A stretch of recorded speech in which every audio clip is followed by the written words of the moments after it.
Dia, tudo bem, sexto ano? Olha, hoje a nossa aula vai ser um pouquinho diferente. Hoje nós vamos fazer uma revisão dos conteúdos que serão cobrados na primeira avaliação online desse mês, tá? Desse trimestre, né? Acho que acredito que seja a segunda avaliação de todo mundo, mas enfim, é a primeira que a gente vai fazer nesse sistema de isolamento, tá? Espero que vocês façam com muita tranquilidade. A prova está bem acessível, não tem nenhum bicho de sete cabeças. Fiquem muito calminhos, porque vai dar tudo certo, tá bom? Vamos começar então pelos elementos da narrativa. A gente tem alguns conteúdos que nós vamos cobrar nessa provinha de vocês. O primeiro é elementos da narrativa. Vamos dar uma olhadinha? Eu vou seguindo através do slide que a professora Patrícia preparou e vou revisando com vocês. Tudo certo? Vamos lá. Bom, galerinha, narrativa é todo texto que relata acontecimentos reais ou imaginários, tá? Organizados numa sequência temporal, ou seja, com começo, meio e fim. Nessa narrativa, nesse texto, um acontecimento ou um fato causa um efeito que dá origem a outro fato e assim por diante, tá certo? Elementos da narrativa. Bom, nós temos alguns elementos que são primordiais para toda narrativa. O narrador é aquela voz que conta a história.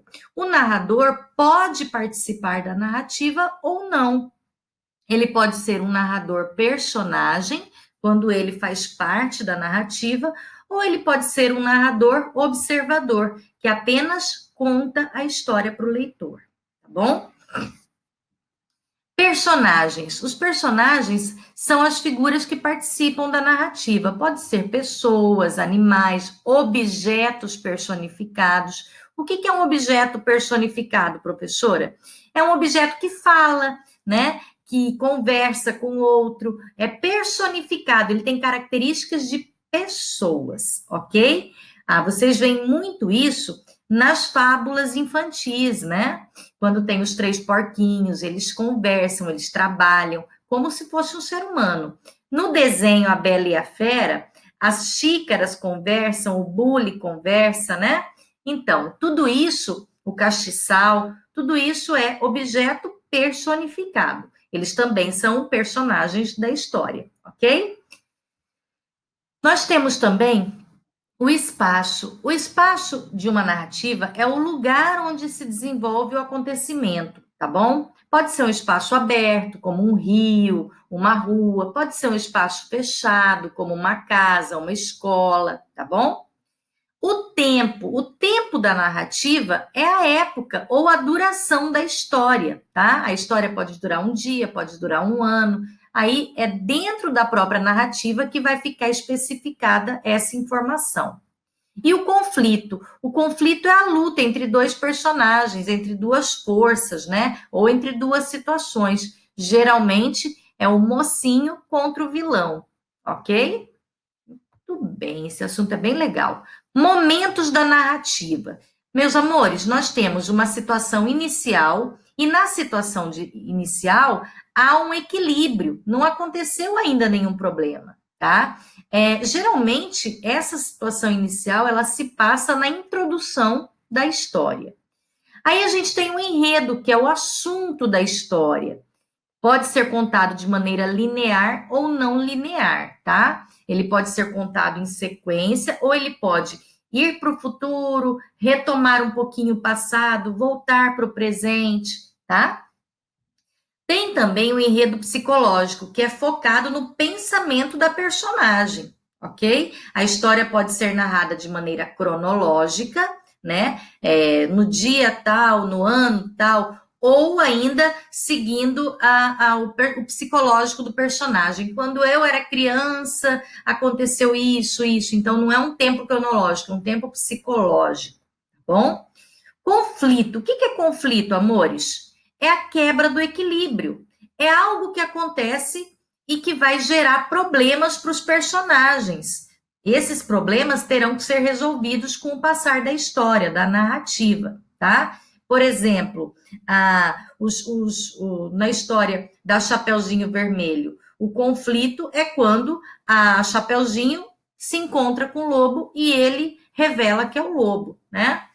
Clímax é o momento de maior tensão, né? É quando o lobo indica que quer devorar a Chapeuzinho e que já devorou a vovó. Então, é o clímax. O que vai acontecer agora? É um momento de maior tensão. Como que a Chapeuzinho vai se salvar desse momento, né? É o momento de maior tensão para o leitor, tá bom? Como que isso vai se resolver? E agora? Né? A mocinha foi sequestrada pelo vilão, e agora? Então, esse é o clímax, tá? É o momento de maior tensão, de maior nervosismo na narrativa.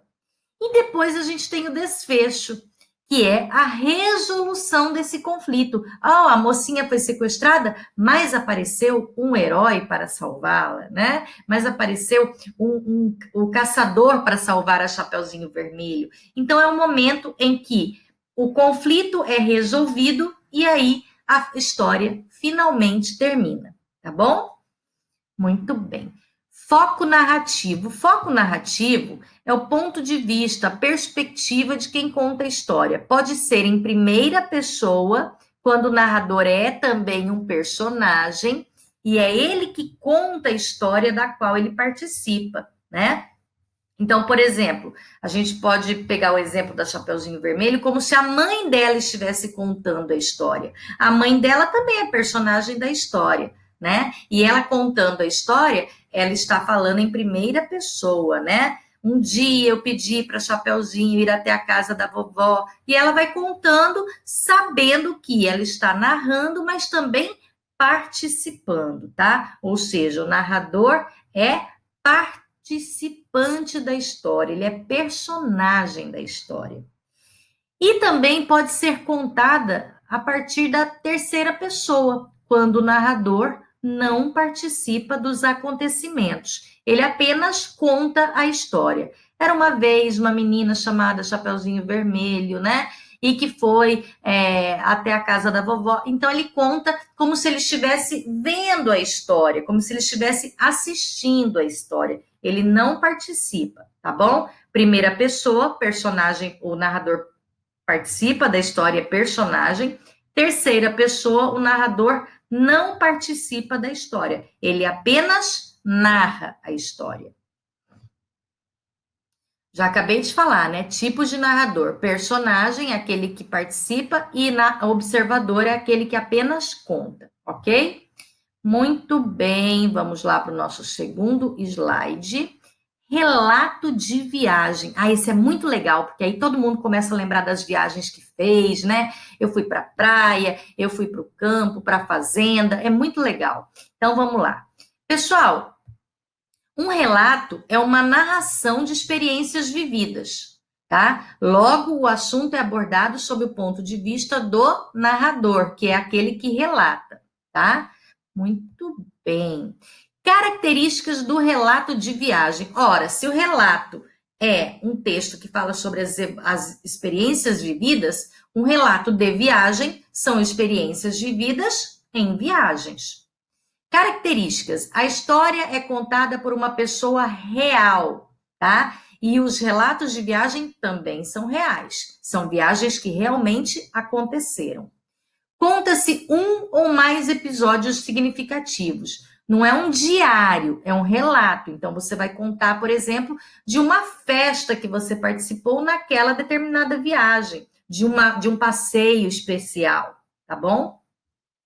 Descrevem-se lugares e situações vividas, fornecem-se indicações precisas de tempo e lugar. Claro, se você está relatando uma viagem, você vai falar sobre o lugar para onde você foi, né? E quando você foi, tá bom?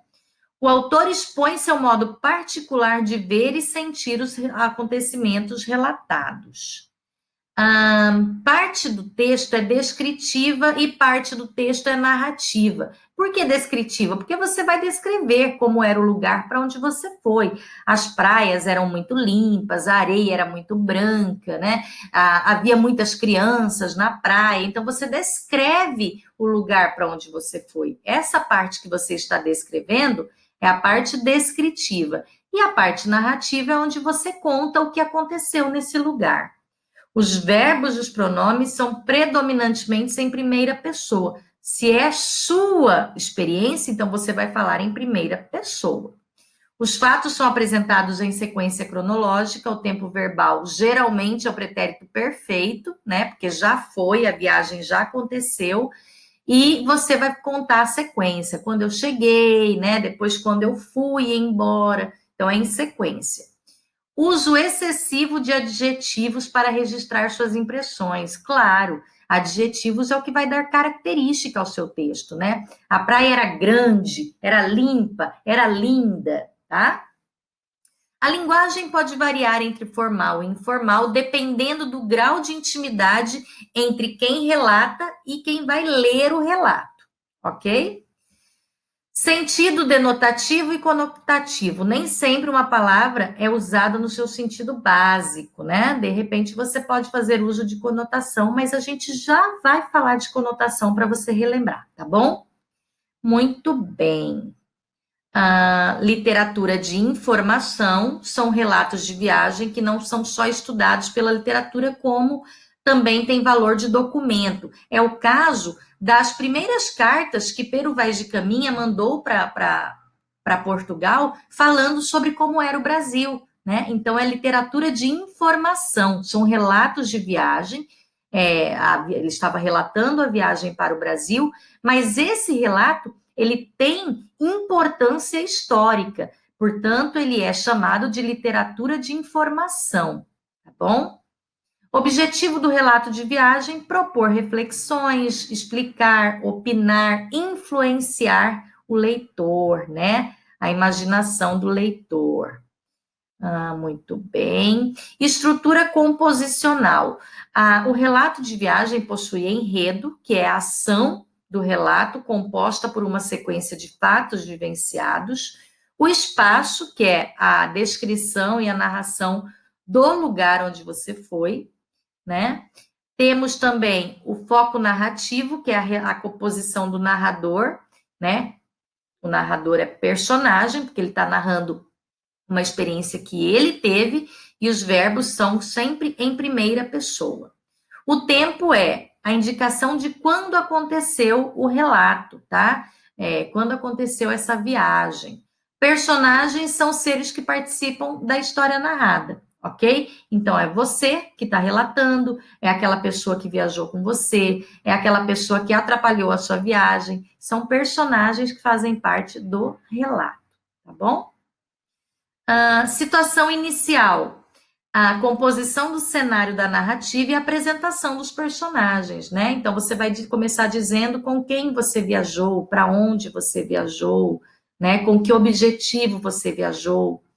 O desenvolvimento é focado na ação narrativa e marcado pelo pretérito perfeito, né? Eu fui, eu vi, eu experimentei. Pretérito perfeito.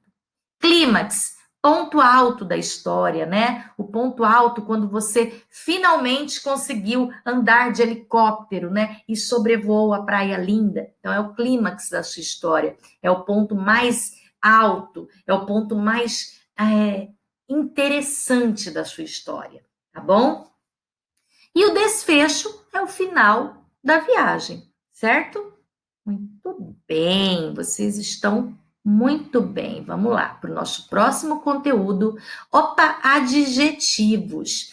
Amores, vocês lembram que substantivo é a palavra que dá nome a quase tudo. Caderno, lápis, professora, mulher, Valéria, Maria, João, criança, gato, cachorro, Brasil, Cuiabá. São palavras que dão nome a quase tudo. E os adjetivos? São as palavras que caracterizam os substantivos. Valéria, feliz. Menino, alegre. Escola, grande. Caderno, bonito, tá? Então, são palavras que vão caracterizar o substantivo. O substantivo é trânsito, o adjetivo é confuso. Olha aí o exemplo.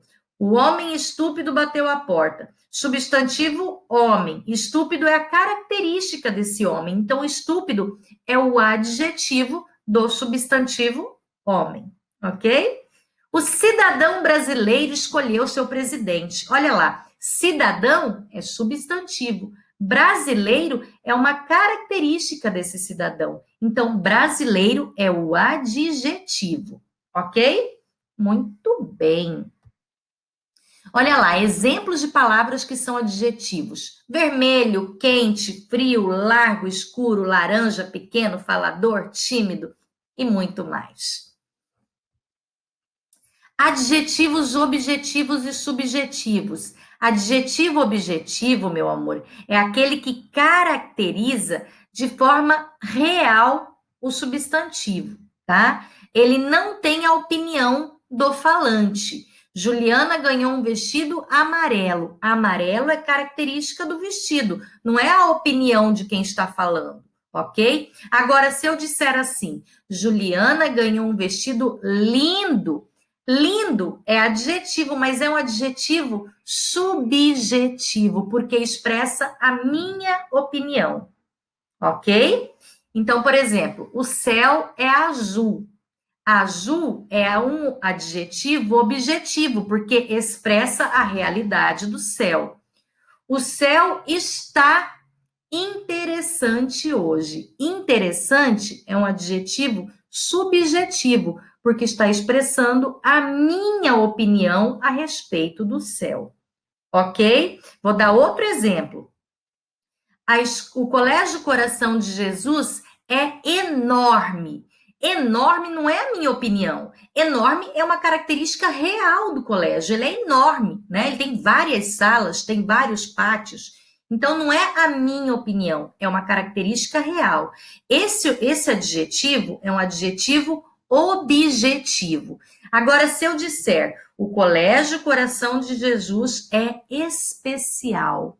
Especial é um adjetivo subjetivo, porque está expressando a minha opinião, não é? Para mim, ele é especial. Então, quando o meu adjetivo expressar a minha opinião, ele será um adjetivo subjetivo, ok?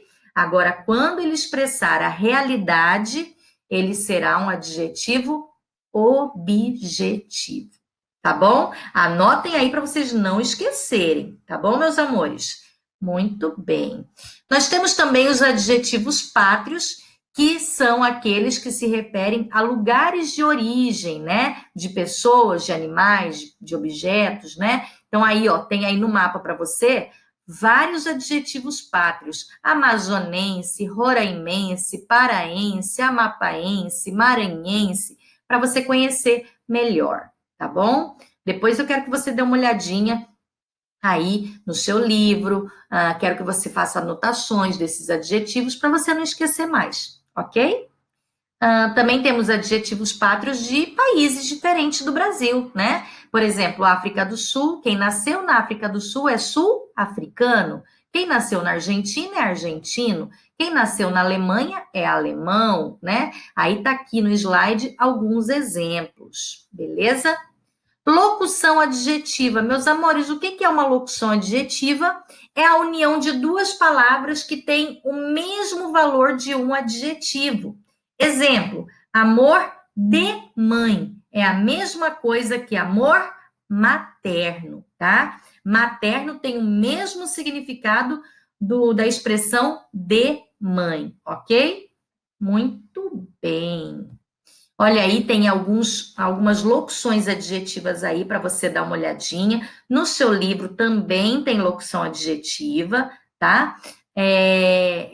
Pode procurar lá nas páginas entre adjetivo. Começa no conteúdo de adjetivo, você vai procurar ali naquelas páginas estão também locuções adjetivas, tá bom? Olha lá, de abelha, apícola, né? De boi, bovino. Vou comprar carne de boi, vou comprar uma carne bovina. Encomendei um remédio de cabelo, encomendei um remédio capilar, ok? E aí tem outros aí também para te auxiliar, tá bom? Muito bem, deixa eu tirar aqui, tá atrapalhando a minha gravação. Último conteúdo de hoje, amores, conotação e denotação. Conotação é o emprego de uma palavra tomada em sentido incomum, né? Por exemplo, Amélia é uma cobra. Não, Amélia não é uma cobra, é uma pessoa astuciosa, falsa, tá? Então, a palavra cobra aí está em sentido conotativo, não está sendo usada no seu sentido original. No sentido original, é uma serpente, um animal peçonhento, tá? Nessa frase, ela está sendo usada com o sentido de falsa, perigosa, astuciosa, tá? Então, quando eu digo Amélia é uma cobra, eu estou dizendo cobra em sentido conotativo, ok? Agora, quando eu digo a Amélia matou a cobra na soleira da porta, aí eu estou usando a palavra cobra em sentido denotativo, tá? Porque esse sentido de cobra é o sentido original, em que é uma serpente, um animal, um réptil, ok? Muito bem. Depois eu coloquei algumas músicas, se você quiser dar mais uma olhada, né? Olha lá, choram as rosas. As rosas não choram, né? Choram as rosas é uma expressão conotativa, né? Quer dizer o quê? Que as rosas também estão sentindo o sofrimento do eu lírico, tá? Eu sou o sol cercando a chuva. Eu não sou o sol. Quando o Jorge e Mateus cantam Eu sou o sol, eles querem dizer o quê? Eu sou aquele que vai proteger a mulher amada, aquele que vai aquecer a mulher amada, né? Aquele que está ao redor da mulher amada. Então, é uma frase em sentido conotativo, ok? Olha lá, às vezes eu tenho a impressão de que a bateria dele não acaba. Ora, o menino maluquinho não tem bateria, né? A bateria dele, a que a mãe está se referindo, é a energia excessiva que ele tem, tá? Então a palavra bateria aí também não está no seu sentido original, está sendo usada em sentido conotativo. Muito bem. Deixa eu ver se tem mais alguma coisinha. Tá. Vou só retomar aqui, então. Sentido conotativo é aquele em que eu uso uma palavra com um sentido diferente do original, ok? Sentido denotativo é aquele em que eu uso a palavra com o seu sentido original. Tudo bem? Aqui nos nossos slides tem mais exemplos para você dar uma olhadinha. Quero que você fique muito tranquilo, a prova vai ser muito tranquila, tá? Nós não vamos pedir nada que não foi falado em videoaula e faça com tranquilidade, vai dar tudo certo, tá bom? Um beijo, fiquem com Deus e boa prova!